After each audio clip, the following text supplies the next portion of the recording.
কোথাও ৬ থেকে ৮ কোটি টাকা খরচ করে বসানো হয়েছে ক্যাথ ল্যাব, কিন্তু বিশেষজ্ঞ চিকিৎসক নেই। আর কোথাও চিকিৎসক আছেন, নেই হৃদরোগের চিকিৎসার যন্ত্রপাতি। ফলে কাঙ্ক্ষিত সেবা পাচ্ছেন না রোগীরা। কারণ হিসেবে সরকারের পরিকল্পনার অভাবকে দুষছেন বিশেষজ্ঞরা। এমন বাস্তবতায় আজ বিশ্বের অন্যান্য দেশের মতো বাংলাদেশেও পালিত হচ্ছে হার্ট দিবস। ফরিদপুর মেডিকেল কলেজ হাসপাতাল ২০১৬ সালে হৃদরোগের চিকিৎসায় অত্যাধুনিক ক্যাথ ল্যাব বসানো হয়, কিন্তু বিশেষজ্ঞ চিকিৎসকের অভাবে তালাবদ্ধ ক্যাথ ল্যাবটি চালু করার আগেই নষ্ট হয়ে যাচ্ছে যন্ত্রপাতি।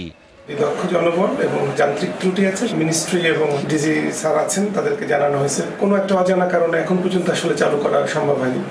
বরিশাল শের-ই-বাংলা মেডিকেল কলেজের ক্যাথ ল্যাবটি চিকিৎসকের অভাবে ব্যবহার হচ্ছে না। ক্যাথ ল্যাবটি সচল রাখা চিকিৎসককে পদোন্নতি দিয়ে পটুয়াখালী পাঠানো হয়েছে। ঊর্ধ্বতন কর্তৃপক্ষের কাছে আমরা চাহিদা দিয়েছি যে আমরা যদি কোনো একজন ডাক্তার পাই তারপর এই সেবাটা আরও দিতে পারবো।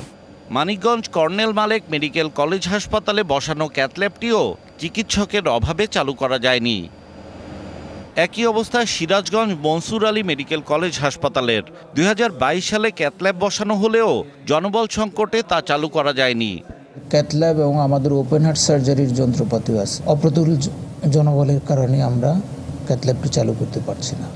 রাজধানীর মুগদা মেডিকেল কলেজ হাসপাতালে ২০১৪ সালে ক্যাথ ল্যাব বসানো হলেও তা অব্যবহৃত ছিল। ডিবিসি নিউজে খবর প্রচারের পর ২০১৮ সাল থেকে সপ্তাহে একদিন এনজিওগ্রাম শুরু হয়, কিন্তু এসি বিস্ফোরণের পর সেই ক্যাথ ল্যাবটি এখন অচল। ডায়রিয়া সহ যে কোনো পানি শূন্যতায় এসএমসি রোড স্যালাইন নিন। কেনার সময় প্যাকের গায়ে এসএমসির লোগো দেখে কিনবেন। ময়মনসিংহ মেডিকেল কলেজ হাসপাতাল, বগুড়া মেডিকেল কলেজ হাসপাতাল, রাজধানীর কুর্মিটোলা হাসপাতালের ক্যাথ ল্যাবগুলোতে স্বল্প পরিসরে কাজ চলছে। সোমবার আরেকটা হলো বুধবার, দুইটা ডেটে আমরা করে থাকি। ক্যাথ ল্যাব টেকনিশিয়ান, রেডিওগ্রাফার, এদের ভাইটাল রোল। এই রেডিওগ্রাফারের সংকট আছে। বিশেষজ্ঞরা বলছেন, অপরিকল্পিত এসব ক্যাথ ল্যাব তৈরির কারণে দেশের কোটি কোটি টাকা লোকসান হয়েছে। কে কিনেছেন, কেন চালু হয়নি, এর দায়বদ্ধতা কার? মেডিকেল সেক্টরে অনেকটা কাজগুলো এরকমভাবে হয়, যেখানে বন্দুক আছে সেখানে গুলি নাই, যেখানে গুলি আছে সেখানে বন্দুক নাই, আর যেখানে বন্দুক আর গুলি উভয় আছে সেখানে মানুষ নাই। এমন এমন কার্ডিওলজিস্ট গ্রামে প্রত্যন্ত অঞ্চলে পড়ে আছে যেখানে একটা ইসিজি মেশিন পর্যন্ত নাই। অন্যদিকে চিকিৎসকদের রাজধানীর হাসপাতালগুলোয় থাকার মানসিকতার কারণে ঢাকার বাইরের হাসপাতালগুলোতে চিকিৎসক সংকট রয়েছে। সোজা বাংলায় বলতে গেলে সমন্বয় নেই।